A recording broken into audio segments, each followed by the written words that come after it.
Okay, सो हम पिछली class का जल्दी से रिवाइज करते हैं। सबसे पहले क्या लिखा है? Constant number has a fixed value. Next, variable has different values. जहां समझ नहीं आए वहां पूछना। और writing variables we use alphabets. Actually तो लेटर्स बोलना चाहिए एनीवे। फिर next is normally we do not put multiplication sign between variable and constant. जब हम एक कांस्टेंट के साथ अगर हम एक वेरिएबल को मल्टीप्लाई करें तो ये जो मल्टीप्लिकेशन का साइन है इसको हम लिखते नहीं है अलजेब्रा में, तो हम इसको directly like 6a 5a. Yeah, so 6a means 6 multiplied by a. In a term, leaving the variable को छोड़ने के बाद number with sign is called coefficient. किसका coefficient? Of the variable. So इसलिए अगर मान लो मैंने लिखा -5x, तो ये कह रहे हैं leaving the variable. Leaving the variable मतलब वेरिएबल को अगर हम छोड़ दें, इसको अगर हम 1 मिनट के लिए छोड़ दें माइनस तो जो बाकी नंबर रहेगा, और साथ में लिख रहा है नंबर विद साइन, साइन भी है, तो नंबर विद साइन हो गया -5। तो we can say -5 is the coefficient. Coefficient किसका? Of the variable. तो यहां वेरिएबल x है, ऑफ x। तो we can say that -5x जो टर्म है, ये एक टर्म है, इसमें कोफिशिएंट क्या है? -5। और कोफिशिएंट -5 किसका है? इस वेरिएबल का। ठीक है।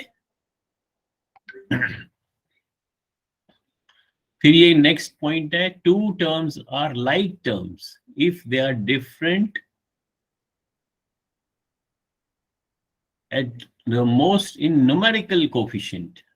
Two terms are unlike if their variables are different. तो like term में क्या है? केवल कोफिशिएंट अलग हो सकता है, वेरिएबल सेम होना चाहिए। जैसे अगर मैं लिखूं 5x और साथ में लिखूं 1/3x, तो ये दोनों टर्म्स क्या है? लाइक टर्म्स, क्योंकि इनका वेरिएबल सेम है, केवल कोफिशिएंट डिफरेंट है। लेकिन अगर मैं लिखूं 5x और दूसरा लिखूं 1/3x², तो ये जो स्क्वायर है या पावर जो है, इसको हम क्या कहते हैं? एक्सपोनेंट। तो ये भी, ये टर्म और ये पूरी की पूरी टर्म आपस में अनलाइक बन जाएगी। सर 1/3 इज इक्वल टू, क्या कह रहे हो? Sir 1/3 is equal to what? 1/3 तो इस टर्म का कोफिशिएंट है। जैसे यहाँ 5 है, same way 1/3 is coefficient of this term, this second term. मैं कह रहा हूं ये दोनों टर्म, दो टर्म कौन कौन सी है? एक 5x है, एक ये टर्म है, और दूसरी टर्म है मान लो 1/3x²। तो ये दो टर्म्स लाइक हैं या अनलाइक हैं? दे आर अनलाइक बिकॉज इसमें variable is not same. Variable का पावर या एक्सपोनेंट भी सेम होना चाहिए। यहाँ पावर 1 है, जब हम कोई पावर नहीं लिखते हैं दैट मीन्स पावर इज 1। यहां तो पावर 1 है और यहां 2 है, इसलिए दे आर अनलाइक। अब जैसे ये कह रहे हैं in a term 3x², 3 is called the coefficient of x²। x² का कोफिशिएंट 3 होगा, 3x²। तो ये 3 क्या होगा? कोफिशिएंट किसका? इस वेरिएबल का, x² का। और x² को अगर हम अलग से देखें, x² में जो ये x है उसको हम क्या बोलते हैं? We call it base. Base. Is called base. और जो ये 2 है इसको क्या बोलेंगे? पावर या एक्सपोनेंट। या पावर बोलेंगे या एक्सपोनेंट ऑफ x। ठीक है। फिर हमने देखा एडिशन, फिर हमने ऑपरेशंस देखे। एडिशन और subtraction we can only do in like terms. Unlike terms में हम एडिशन और सब्ट्रैक्शन नहीं कर सकते। और in case of multiplication or multiplying 2 or more terms, following steps are to be followed. क्या करते हैं मल्टीप्लिकेशन में? हम पहले कोफिशिएंट्स को मल्टीप्लाई करेंगे। ठीक है, जैसे अगर मैं लिखूंगा 5x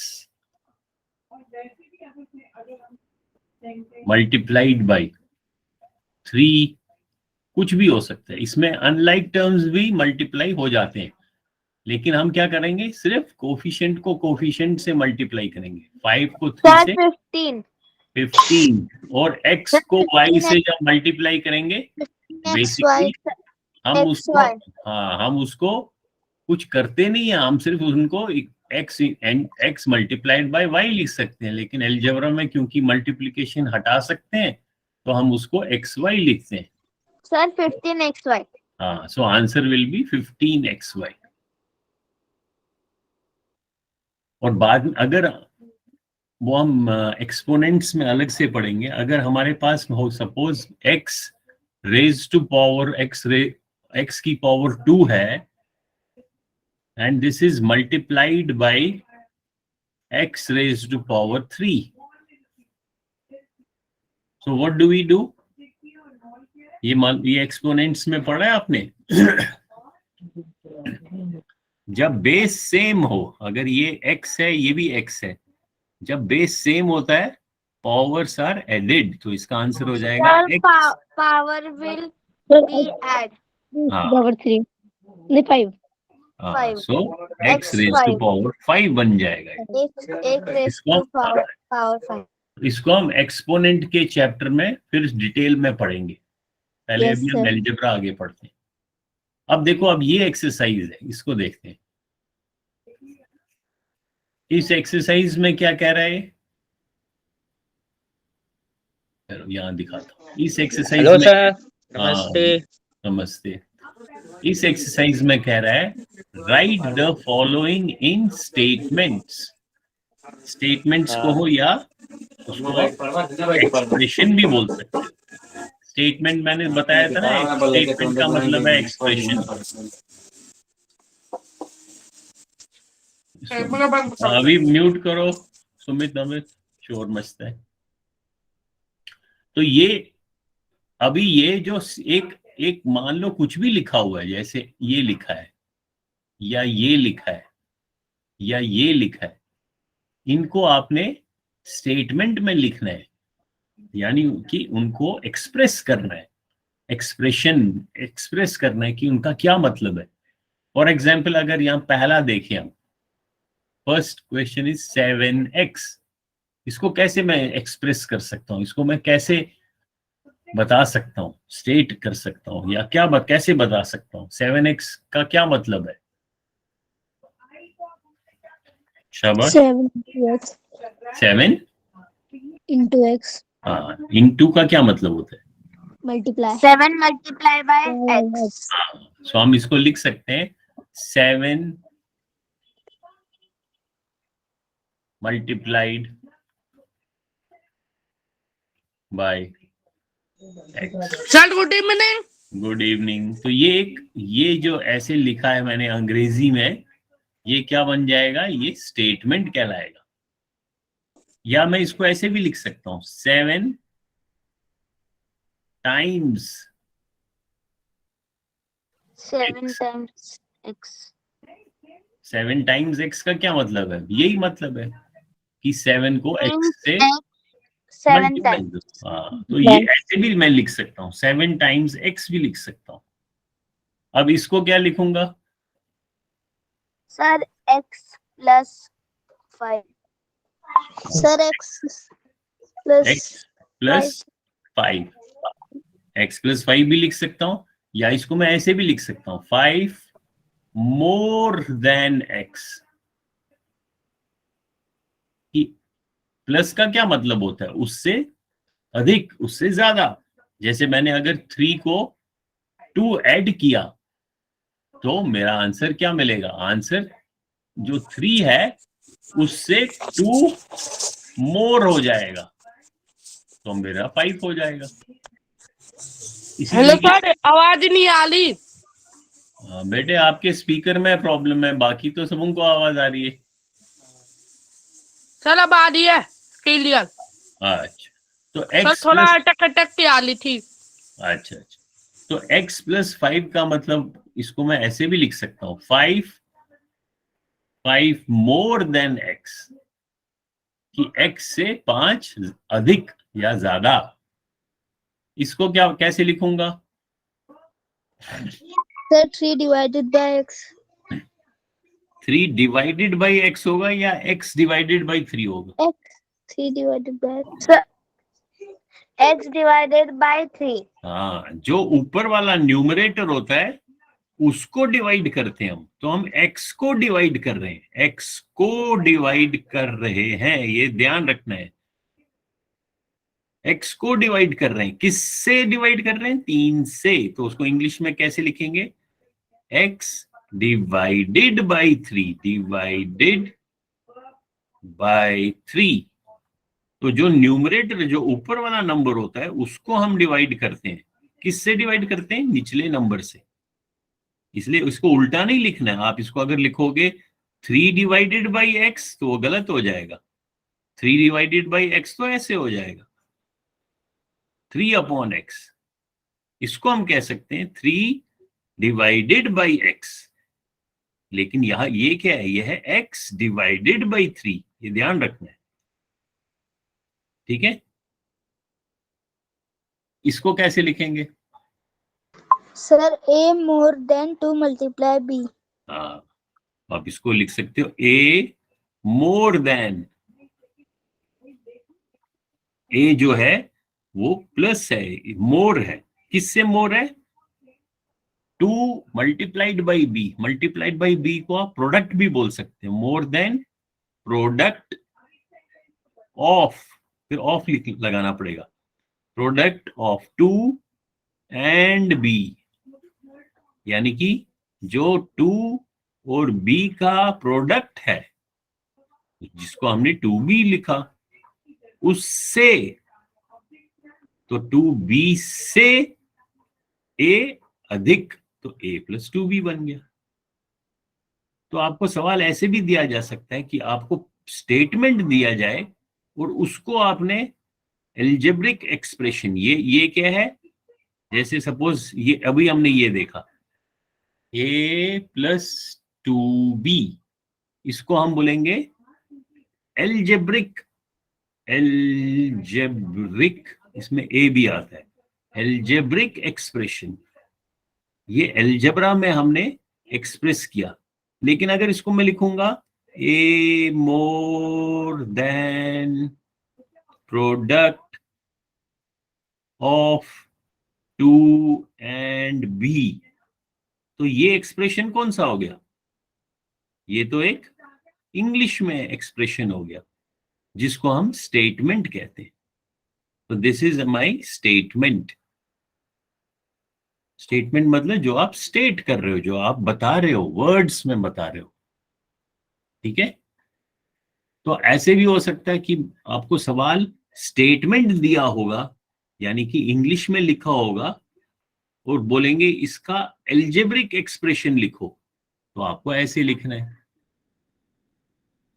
या आपको एल्जेब्रिक एक्सप्रेशन दिया है और आपको बोला है कि आप उसको स्टेटमेंट में लिखो, वो आप तो दोनों कर सकते हो। जब एक बारी समझ में आ गया कि इसका क्या मतलब है, ये बात समझ में आई?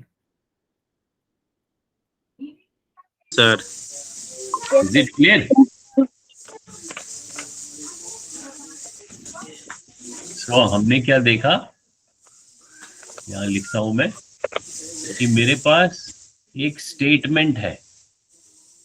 स्टेटमेंट मतलब मान लो अंग्रेजी में स्टेटमेंट किसी इंग्लिश लैंग्वेज में, और मैंने उसको एल्जेब्रिक एक्सप्रेशन में लिखना है। एल्जेब्रिक एक्सप्रेशन यानी कि एल्जेब्रा के रूप में, एल्जेब्रा की शक्ल में लिखना है। तो यहाँ पे मैं अंग्रेजी में कुछ लिखूंगा, यहाँ मुझे जैसे x प्लस बी है, इसको मैं, इसका स्टेटमेंट क्या होगा, कौन बताएगा? Sir x more than b. हाँ, तो इसको मैं ऐसे भी लिख सकता हूँ, x मोर देन b। और कोई स्टेटमेंट बता सकता है इसी का, इसी एक्सप्रेशन का, इसी एल्जेब्रिक एक्सप्रेशन का अंग्रेजी में कोई स्टेटमेंट बताओ। x sum b. हाँ, क्या क्या शाबाश, x sum b. Very good. हाँ, तो x सम b भी बोल सकते हैं, या हम उसको बोल सकते हैं सम ऑफ, सर क्या? Sum of x and b। Sum of एक x सम होता है जोड़, किसका जोड़? x का और b का, वही तो ये दिखा रहा है। तो ऐसे लिखने को हम बोलेंगे एल्जेब्रिक एक्सप्रेशन। एल्जेब्रा में हमने लिखा और इसी एल्जेब्रिक एक्सप्रेशन को हमने अंग्रेजी में भी लिखा। ऐसे लिख सकते हैं या ऐसे, जैसे मर्जी आपको।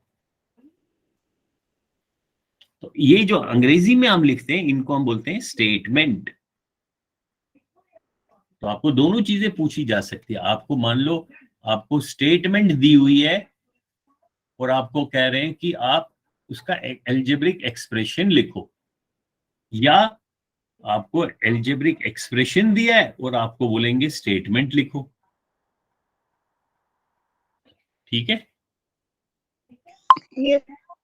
अब जैसे अभी ये दूसरा सवाल था, कहाँ चला गया? 7x minus 7x sir 7 daily है स्क्रीन। नहीं, ये वाली तो दिख रही है ना। अभी मैं इसी पे वापस बोर्ड पे आ रहा हूँ, व्हाइट बोर्ड पे लिखा मैंने। क्या अच्छा, लिखा? ये वाला लिखा, ये। 7x माइनस जाएगा। हाँ, तो इसको अब अंग्रेजी में या हिंदी में, चलो हिंदी में ही समझाओ, देखता हूँ। चलो सुमित रमित बताएंगे, हिंदी में समझाओ। ये जो एक्सप्रेशन है अलजेब्रा की, इसको हिंदी में अगर आप समझाते हो, हिंदी का स्टेटमेंट देते हो, क्या लिखोगे इसको?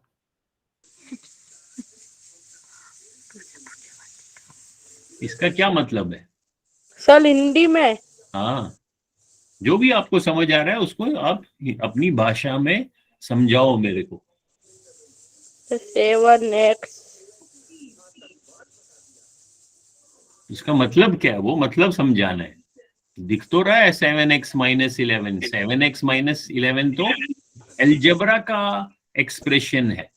अब मैं कह रहा हूं इसको किसी भाषा में समझाओ, अंग्रेजी में समझाओ या हिंदी में समझाओ। जैसे जो भी भाषा में समझाओगे वो उस भाषा की स्टेटमेंट होगी। समझाने की कोशिश करो, शाबाश, बताओ।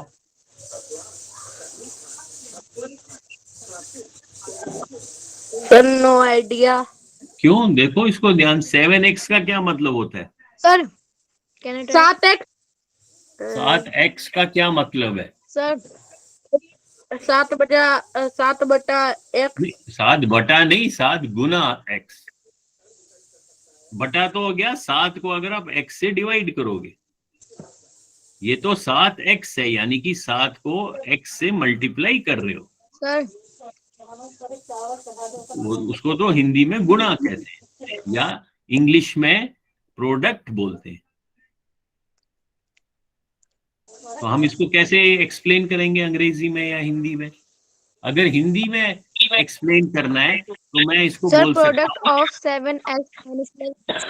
हाँ, तो माइनस को हम क्या बोल सकते हैं? माइनस को थोड़ा और इंग्लिश में बताओ। जैसे एडिशन को हमने सम बोला, माइनस को क्या बोलते हैं? सब प्रोडक्ट। नहीं, वो तो मल्टीप्लिकेशन को प्रोडक्ट कहते हैं, माइनस सब्ट्रैक्शन को हम इसको बोल सकते हैं, या हम बोल सकते हैं लेस देन। जैसे प्लस को हम हमने मोर भी बोला, multiply x lesser than 11.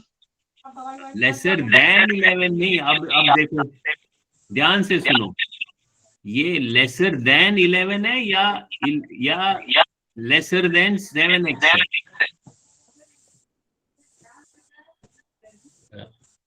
समित अपना माइक बंद रखो, वरना वो स्पीकर से इको हो रहा है।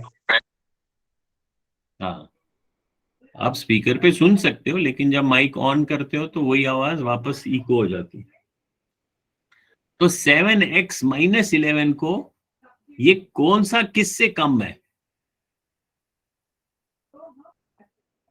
बताओ? 7x से 11 कम है या 11 से 7x कम है? सर 11 ज्यादा है। हैं? 7x. Sir, 11 less than 7. Sir, 7x is greater. अगर हम इसको मान लो हिंदी, पहले अपनी भाषा में समझे, ये क्या बता रहा है कि 11 7x से कम है या 7x 11 से कम है? जैसे मैं लिखता हूँ 15, मैंने अगर लिखा 15 माइनस 3, तो इसको मैं लिख सकता हूँ 3 15 में से 3 कम, तो मेरे को आंसर 12 मिलेगा। तो कम किस में से करना है? 15 में से। इसी तरह हमें कम किस में से, 11 को कम किससे करना है? 7x से। हाँ, तो जिससे कम करना होता हम उसको बोलते हैं लेस देन। तो इसको मैं लिख सकता हूँ 11 लेस देन, किससे कम में 11? 7x से. 7x को क्या लिखूंगा? 7 multiply. हाँ, मल्टीप्लाई को लिखूंगा प्रोडक्ट। तो 11 less than product of 7x. 7 and x। तो ये मैंने अंग्रेजी में क्या लिखा? स्टेटमेंट लिखा। 11 less than product of 7 and x. हाँ, समझ में आया? Yes sir. सो इसको हम यहाँ पे लिखेंगे 11, पहले समझना है, फिर अपनी भाषा में लिख सकते हो। 11 लेस देन, 11 कम है, 7x कम नहीं है, 11 को कम कर रहे हैं। किस में से कम कर रहे हैं? 7x में से कम कर रहे हैं। तो इसीलिए 11 लेस देन, फिर 7x को खोल के लिखते हैं प्रोडक्ट ऑफ, किसका प्रोडक्ट है? 7 का एंड x का।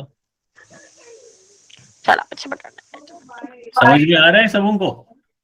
Yes sir. हाँ, तो ये समझने वाली बात है कि एक साइड से मैंने क्या लिखा है?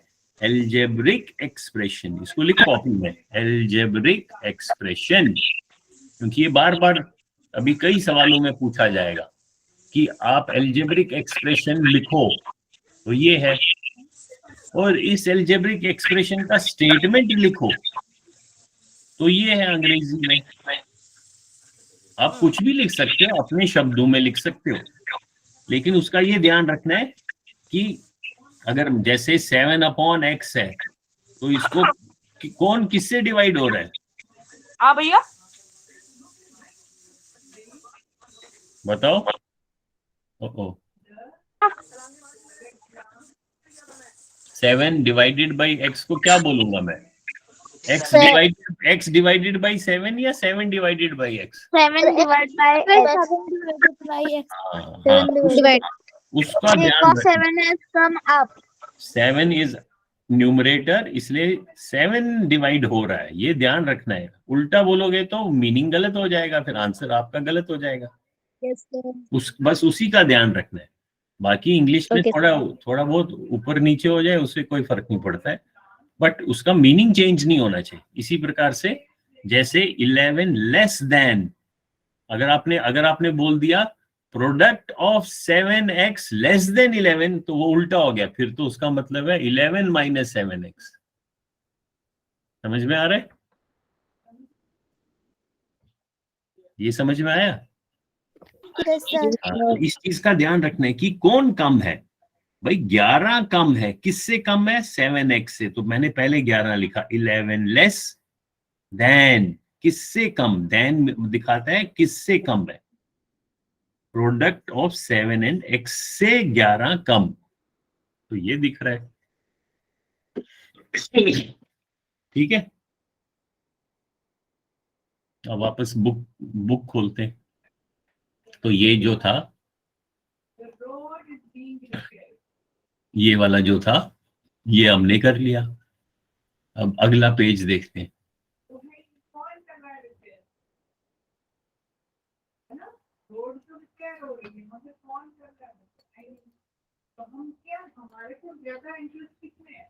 अरे क्या हो गया, थोड़ा कम कर देता हूँ। नेक्स्ट पेज कहाँ चला गया? छुप गया इसके नीचे, ये बटन है ना। अब देखो, अब ये क्या कह रहा है? ठहरो, थोड़ा सा इसको बड़ा करता हूँ, इसको यहां से हटाता हूँ। अब पहला सेंटेंस ऊपर देखो क्या लिखा हुआ है, fill in the blanks. Blank मतलब ये जो खाली जगह है, इनको आपने भरना है। सर फिल मतलब भरना। तो अब हम पहला सेंटेंस पढ़ेंगे। Age of a girl is x years। एक लड़की की उम्र x years है, फिर फुल स्टॉप है, फिर रुकना चाहिए, फिर अगला सेंटेंस है। आफ्टर 3 years, 3 साल के बाद, आफ्टर होता है बाद, 3 साल के बाद, हर एज विल बी, उसकी उम्र होगी। कितनी होगी वो यहां लिखना है आपने। बताओ, कौन बताएगा? 3x years. है? 3x. नहीं, सोचो सोचो। Plus 3. +3 हो जाएगा। हाँ, 3x का मतलब तो हो गया कि आपने 3 को x से मल्टीप्लाई किया। x3. नहीं, x3 भी नहीं। फिर से बताओ। Plus 3. Plus 3.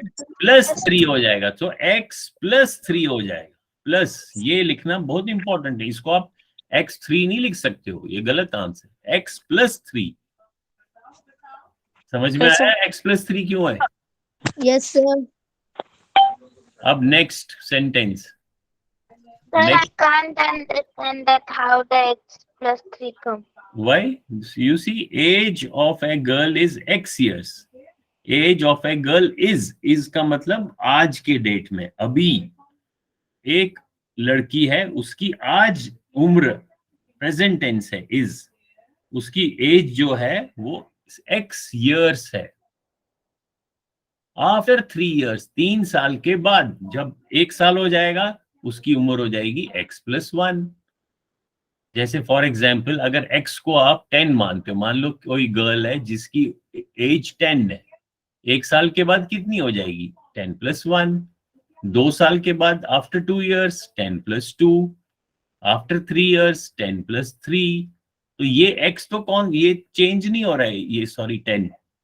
अब 10 के बदले आज की उसकी एज x है, सो आफ्टर 3 years क्या होगी? After 1 year it will be x + 1. After 2 years it will be x + 2. After 3 years it will be x + 3. तो हमको तो 3 years का पूछा है, so we will write answer as x + 3. Is it clear? Yes, sir. अब next sentence. Now read the next sentence. चलो। Vinith's age is x years. After y years, his age would be dash years. बताओ क्या अब इसको fill करना है? Sir, x plus y years. हाँ, क्योंकि अब ये कह रहा है, यहाँ पे तो आफ्टर 3 years था, अब 3 के बदले हमारे को एक और वेरिएबल है। अलजेब्रा में हम लेटर्स को यूज कर रहे हैं, वेरिएबल्स को। और वेरिएबल्स एक प्रकार से जैसे अर्थमेटिक या मैथमेटिक्स में नंबर्स की बात करते हैं हम, एलजेब्रा में जो लेटर्स होते हैं वो भी नंबर्स जैसे, उनको भी नंबर्स मानना है हमने। सो y ईयर्स के बाद उसकी एज कितनी होगी? आज अगर x है, y ईयर्स के बाद x प्लस y हो जाएगी। X plus 5. हाँ, सो ये कोई these are questions which you have to understand. एक बार आपको समझ में आएगा, आप यहाँ पे आराम से ये चीज भर सकते हो, फिल कर सकते हो। अब next, Age of boy is Y year. After 5 years ago, his age was dash years. अब सेंटेंस को ध्यान से पढ़ना।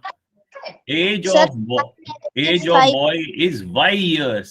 Is Y multiply by 5. नहीं, सुनो, इसीलिए मैं कह रहा हूँ एक वर्ड को जब पढ़ोगे उसको समझना है साथ साथ में। एज ऑफ ए बॉय, एक लड़के की उम्र, इज मतलब है, आज है, प्रेजेंट टेंस में कितनी है? y।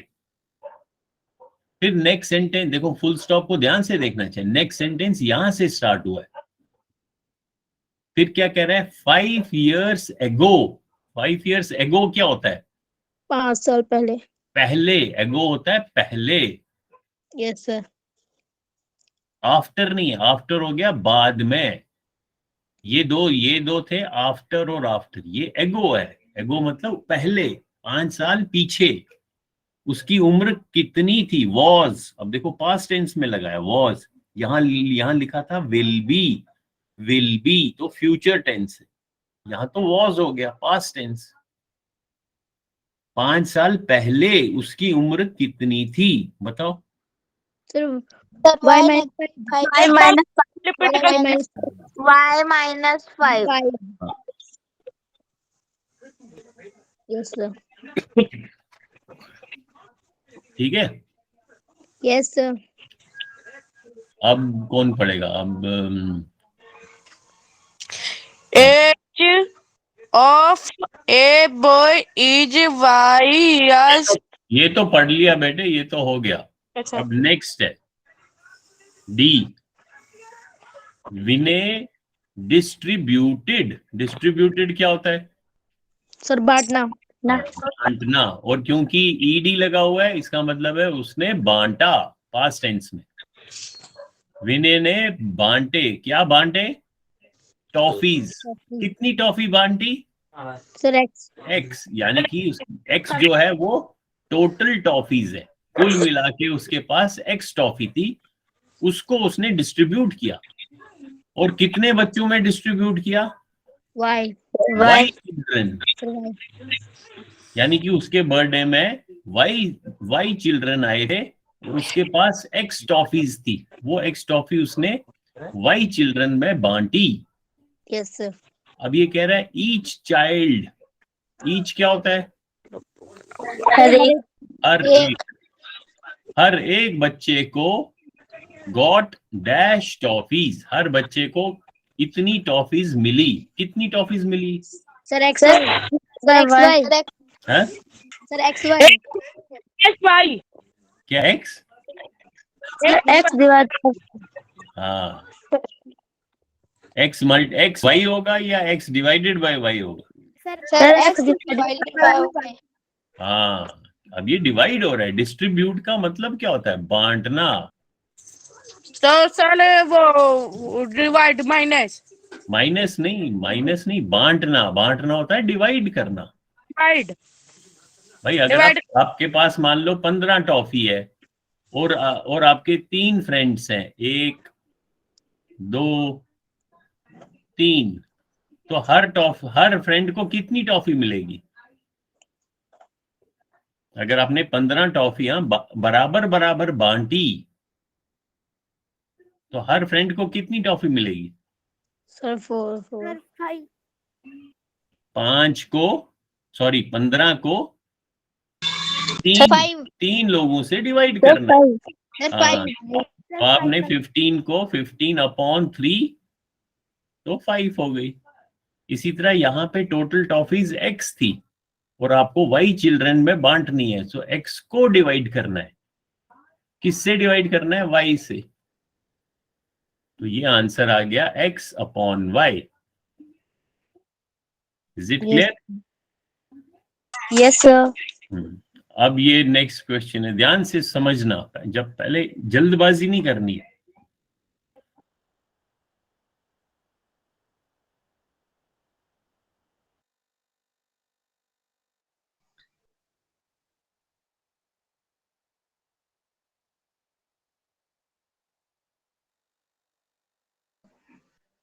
इस एज में बात की जा रही है। 2 years more, आगे क्या लिखा है? 3 times the age of Anju, यानी कि जो अंजू की उम्र है उससे 3 गुना, 3 टाइम्स। तो पहले अंजू की एज को हमने 3 से मल्टीप्लाई करना पड़ेगा, तभी तो 3 टाइम्स हो जाएगा। और जो आंसर आएगा उससे भी ज्यादा है। उससे कितनी ज्यादा है? तो प्लस करना पड़ेगा, मोर। उससे 2 साल ज्यादा, तो 2 साल किसकी उम्र है? प्रीति की।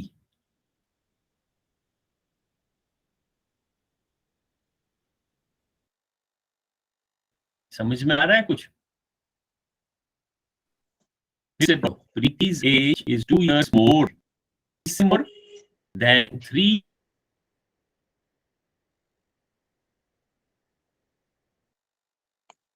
times the age of Anju, यानी कि अंजू की जो भी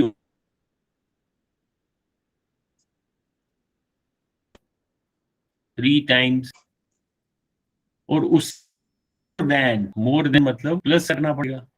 क्या प्लस करना पड़ेगा? 2 years। तो देखो नहीं बता रहा है कि प्रीति की क्या उम्र है। प्रीति की तो मालूम है, प्रीति की 2 साल इससे।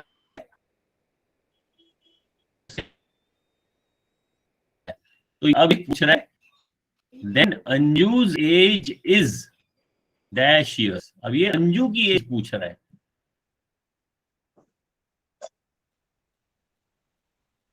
हमको अंजू की एज निकालनी है। अंजू की एज कितनी है? तो एक चीज मैं आपको आज, एक चीज खैर आपको पता ही होगा, एक इंपॉर्टेंट चीज है, वो मैं आगे इस पे दिखाता हूँ बोर्ड पे। देखो आज तो एक हमने ये चीज सीखी, अब दूसरा बोर्ड पे मैं सिखा रहा हूँ कि अलजेब्रा का फायदा क्या है। अलजेब्रा का सबसे बड़ा फायदा यही है, जैसे ये भी ये सवाल था कि अंजू की एज निकालो। सो जो चीज हमें मालूम नहीं है, सो मैं ऐसे लिख सकता हूं, जो चीज हमें फाइंड करनी है,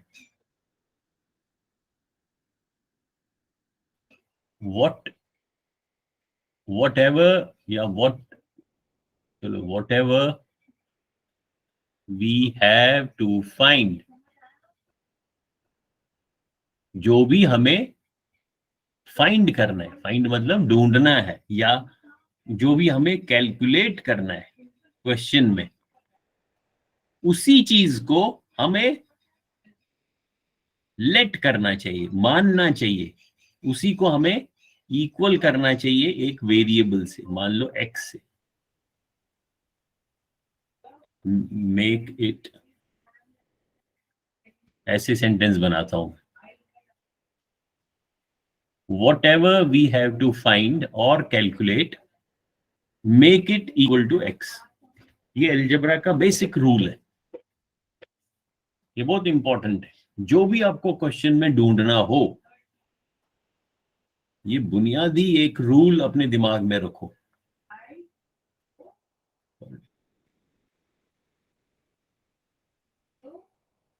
याद रहेगा Yes, sir.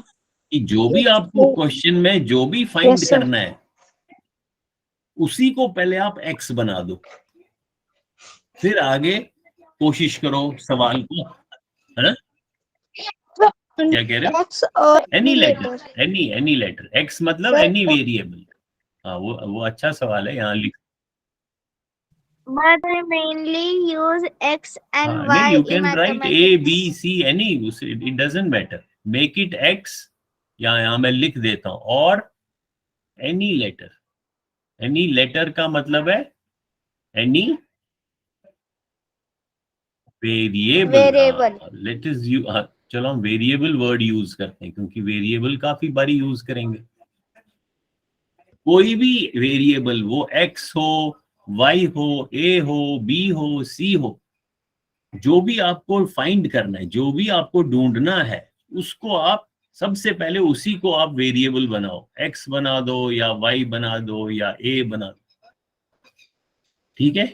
उसके बाद आप उसको सॉल्व करो, उस क्वेश्चन को हल करो।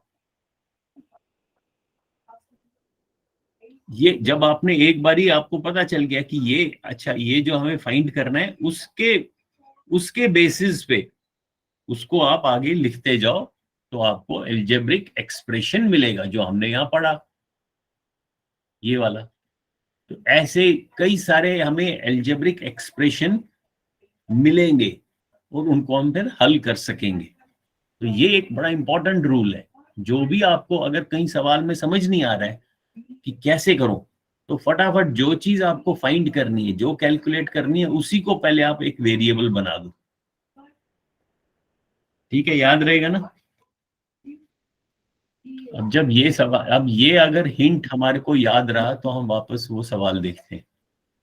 कहां चला गया? अब यहाँ पे इस सवाल में हमें क्या फाइंड करना है, इसको फिर से ध्यान से पढ़ेंगे। लास्ट में लिखा है then Anju's age is dash years. तो हमको क्या निकालना है? सर अंजू की एज। हमें अंजू की एज को फाइंड करना है। तो हम क्या करते हैं, अगर हमें कुछ भी समझ नहीं आ रहा है कि ये कैसे करें, हम अंजू की एज को ही एक्स मान लेते हैं। तो लेट मतलब मान लो, लेट लिखो या इफ लिखो, कुछ भी लिख सकते हो। तो अगर मैंने अंजू की एज को एक्स मान लिया, तो मैं यहां लिखता हूं अंजूज एज, अंजू की एज को मान लो एक्स लिखा मैंने। अब लेकिन ये नहीं है कि आपने यहाँ एक्स लिख दिया और आंसर ठीक हो गया, ये थोड़ी ना। फिर तो कोई भी आप लेटर लिख दोगे।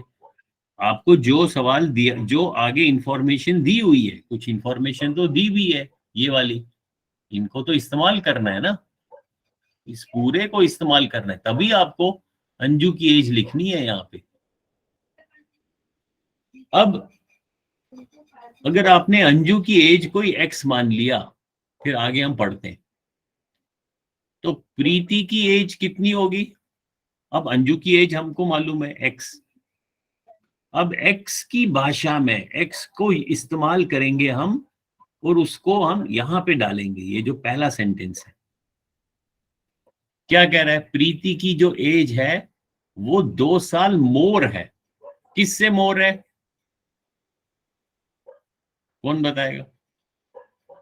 सर अंजू। किससे मोर है? Sir Anju. Unused age. Sir Anju. नहीं, अंजूज एज कहाँ लिखा है?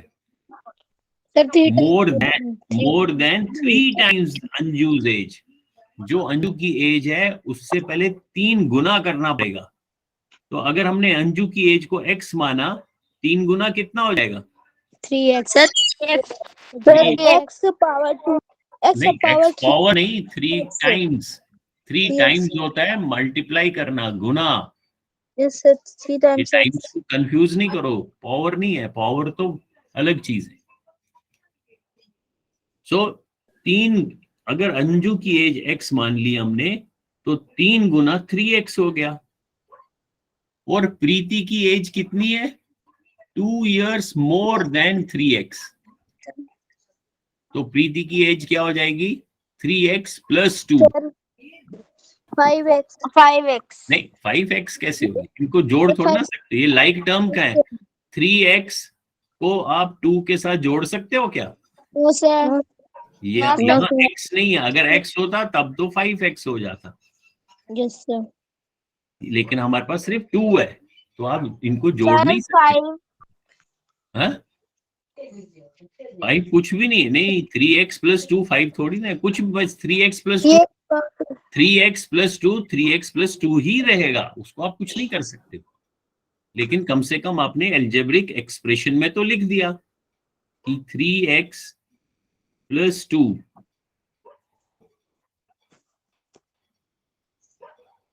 अब लेकिन अगर आप ध्यान से देखोगे, आपने ये लिखा कि अंजू की एज को आपने 3 से मल्टीप्लाई किया और उसमें 2 जोड़ दिए,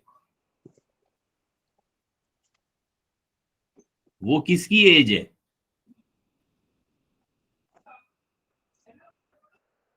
सर प्रीति। प्रीति की एज है। हाँ, Sir, sir Preeti. Priya's age, it is not Preeti. नहीं, प्रीति तो लिखा है PRITY, Yes, sir. प्रीति। तो ये तो प्रीति की एज मिली हमें। 3x + 2 जो है, ये तो प्रीति की एज है। अगर x किसकी एज है? अगर x अंजू की है तो प्रीति की 3x + 2 है। लेकिन हमारे को तो इसमें थोड़ा आंसर गड़बड़ हो गया। क्यों? हमें प्रीति की एज थोड़ी ना निकालनी है, हमें तो अंजू की एज निकालनी है।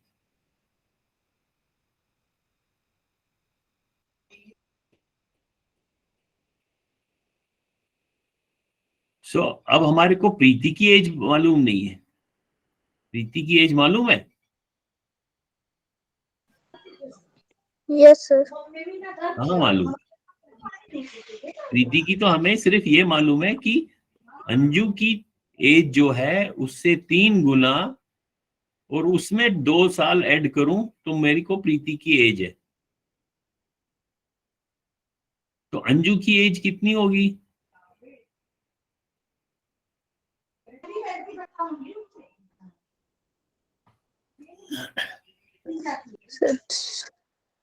अंजू की एज, सॉरी, अंजू की एज, ये जो x है, अब x निकालना है आपने। अभी हमने इक्वेशंस नहीं पढ़ी ना, वो अब हम अगले क्लास में पढ़ेंगे तो थोड़ा थोड़ा और क्लियर हो जाएगा।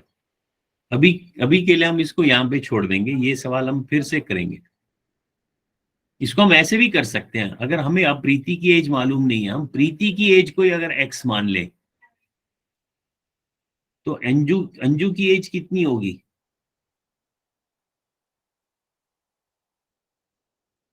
अगर प्रीति, अच्छा x और y 2 वेरिएबल मान लेते हैं। चलो प्रीति की एज अगर हम प्रीति की एज को y मानते हैं और अंजू की एज को x मानते हैं, तो x और y की रिलेशन बता सकते हो? ये तो आसान हो गया। Sir YX। नहीं, अब हमें ना प्रीति की मालूम है ना अंजू की मालूम है, क्योंकि हमें सिर्फ ये पता है कि प्रीति की जो एज है वो अंजू की एज से कितनी ज्यादा है, लेकिन ये नहीं पता है कि एक्चुअली में कितनी है।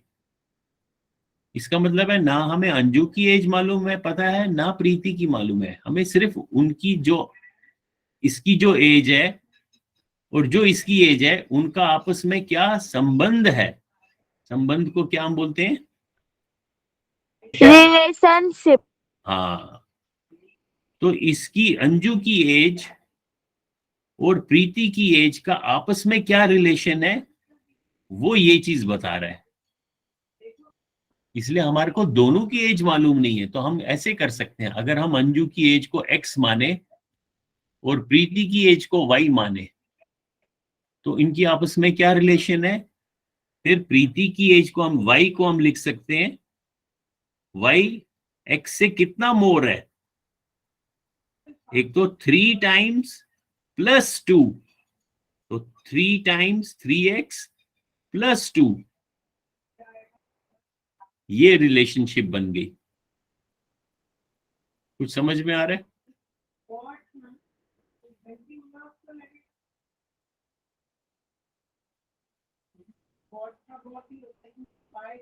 ये समझ में आया या नहीं आया?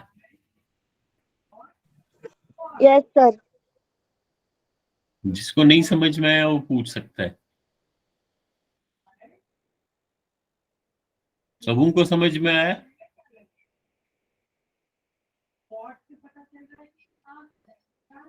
Yes sir. Yes sir. हाँ, सो अभी के लिए इतना ही हम समझे कि हमने अगर अंजू की एज को, अब मैं चलो इसको ए भी करता हूं, देखता हूं आप बना सकते हो रिलेशन। मैं कहता हूं अंजू की एज m है, जानबूझ के मैं अलग अलग लेटर लिख रहा हूं, और प्रीति की एज ए है। अब मुझे बताओ ए और एम में आपस में क्या रिलेशन है? सर ए प्लस एम। ध्यान से पहले इसको पढ़ो, फिर मुझे बताओ। प्रीति की एज ए, अंजू की age M. Sir, A is equal to okay, 3, 2. 3 2। No, sir. Oh, no. 3 2 तो 32 हो गया। 3x, 3m 3m plus plus 2. Very good. क्यों? क्योंकि ये कह रहा है कि प्रीति की एज जो है वो 2 इयर्स मोर, तो मैंने ये 2 इयर्स मोर को कैसे एक्सप्रेस किया? प्लस से। किससे मोर है? तो then 3 times the age of Anju. Anju की एज m है, उसको 3 टाइम्स कर दिया तो 3m बन गया। तो 3m प्लस 2 प्रीति की एज है, प्रीति की एज को a माना। Is it clear? Yes, sir. हाँ, तो ऐसे अब इसको हम क्या कहेंगे? ये जो a, जो ये मैंने अभी जो हमने ये बनाया, a is equal to 3m plus 2, इसको क्या बोलेंगे हम? इसको अभी हमने पढ़ा ना। Sir, expression. हाँ, कौन सा एक्सप्रेशन? Algebraic expression. हाँ, वेरी गुड, एल्जेब्रिक एक्सप्रेशन। हमने उस चीज को जो अभी हमने अंग्रेजी में यहाँ पे ये चीज सारा जो भी ये लिखा था, इतना सारा, ये तो अंग्रेजी का स्टेटमेंट है। इसको मैं लिख सकता हूं, this is an English language, English statement. एक इंग्लिश का हमने कुछ लिखा है, कुछ समझाया है, स्टेट किया है या एक्सप्रेस किया है, और इसी चीज को हमने एल्जेब्रिक एक्सप्रेशन जब किया, एल्जेब्रिक एक्सप्रेशन, तो उसमें हमने कैसे लिखा?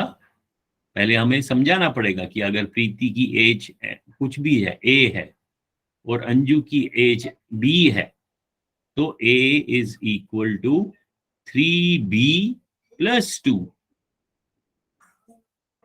This becomes algebraic expression and this becomes an English statement. ठीक है? तो अभी तो हमने इसको इक्वेशन बनाया कि प्रीति की एज अगर a है, वो अंजू की एज से 3 टाइम्स, पहले 3 टाइम्स और फिर 2 मोर। तो ये तो हमने ये यहाँ पे मैंने ए को बनाया, ए को बता रहा हूं किसके बराबर है। ए क्या है? ए तो प्रीति की एज है, लेकिन मेरे को यहाँ फिल इन द ब्लैंक्स में अंजू की एज लिखनी है। अंजू की एज तो बी है, तो मुझे दिखाना पड़ेगा कि बी किसके बराबर है। अगर ए इज इक्वल टू दिस, तो बी ए की क्या, बी ए की किसके बराबर होगा? तो ये चीज हम इक्वेशन में पढ़ेंगे, जब हम इक्वेशन को सॉल्व करेंगे। तो वो अभी के लिए छोड़ देते हैं।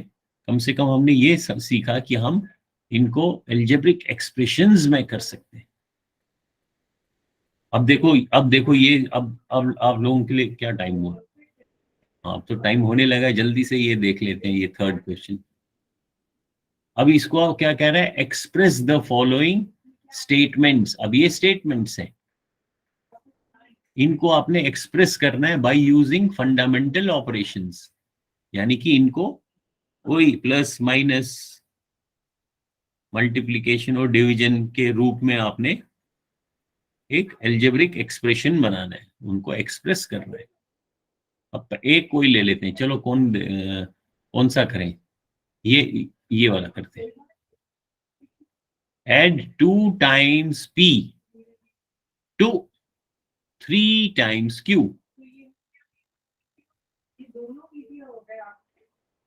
कौन बताएगा? उसके बाद क्लास एंड करते हैं। ऐड करना है तो ऐड करेंगे। किसको ऐड करना है? Sir P plus P P plus C. plus Q नहीं नहीं नहीं, ध्यान से पढ़ो। Sir, 2P plus 3Q. हाँ, ऐड करना है, आराम से पढ़ना चाहिए। ऐड करो किसको? 2 times P, तो 2 times P तो 2P हो गया। इसको ऐड करो तो लो मैंने ऐड कर दिया। किसको ऐड करना है? 2 बता रहा है जो ये है, अब बाकी वाला उसके साथ इसको ऐड करो। किसके साथ? 3 times Q, तो Q को 3 times, तो 3 से मल्टीप्लाई किया, तो ये मेरा एल्जेब्रिक एक्सप्रेशन बन गया। समझ गए? yes sir हाँ, तो ऐसे ही आप इन 4 क्वेश्चंस को जरा ट्राई करो। ये वाला क्वेश्चन नंबर 3 जो है, और इसमें चलो ये 3 और 4 मैं व्हाट्सएप करता हूं आपको, या चलो 3 और 4 छोड़ो, आज के लिए 3 ही रखो। ये तो आपने कर ही लिया, ये वाला। अब ये है, ये और ये, तो ये मैं आपको व्हाट्सएप करता हूं। इनको ट्राई करो खुद एक्सप्रेशन बनाने के लिए। यहां से एक एक करके ध्यान से पढ़ना, बहुत आसान है। ये तो कर लिया हमने, फिर ये करो, इसको आराम से पढ़ना है। ऐड करना है, किसको ऐड करना है? 3 times the product of A and B, जो ए एंड बी का प्रोडक्ट है उससे 3 times उसको ऐड करना है। 2 मतलब किसके साथ ऐड करना है? Half of D. तो देखो इसमें 3 हिस्से आ गए। चलो सिर्फ इसी को करो।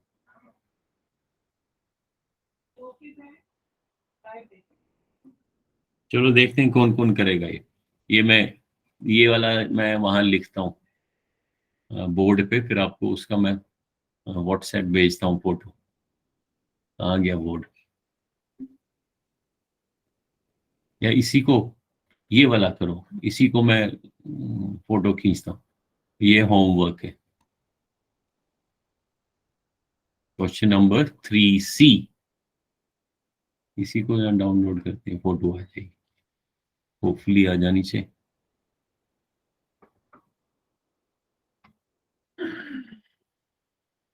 ठीक है, चलो then, okay, bye everyone, Bye.